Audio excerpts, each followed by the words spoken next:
বাংলাদেশের একমাত্র ক্রিকেটার হিসেবে এবারে আইপিএলে দল পেয়েছিলেন মুস্তাফিজুর রহমান। কলকাতা নাইট রাইডার্স দলে ভিড়িয়েছিল তাকে।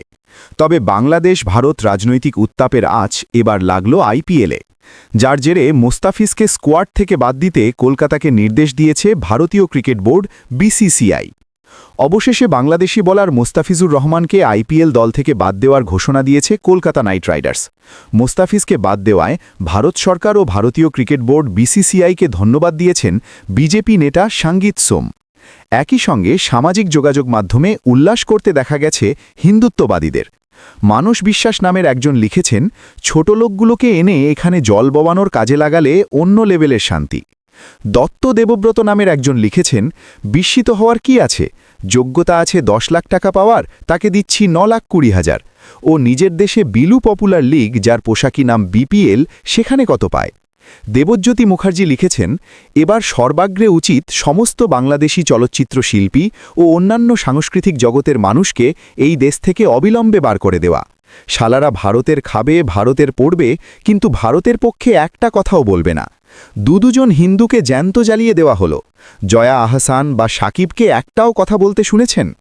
এদিকে এনডিটিভিকে দেওয়া সাক্ষাৎকারে মোস্তাফিজকে নেওয়ায় শাহরুখ খানের সমালোচনা করেন বিজেপি নেতা সঙ্গীত।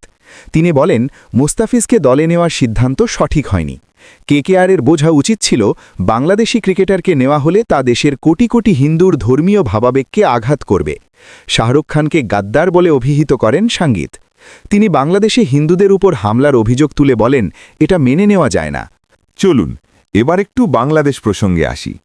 আমার দেশের সচিব ও উপদেষ্টাদের সবিনয়ে বলছি, দাদাদের কাছ থেকে তো সবই শিখেছেন, এবার দেশপ্রেম কাকে বলে শিখুন।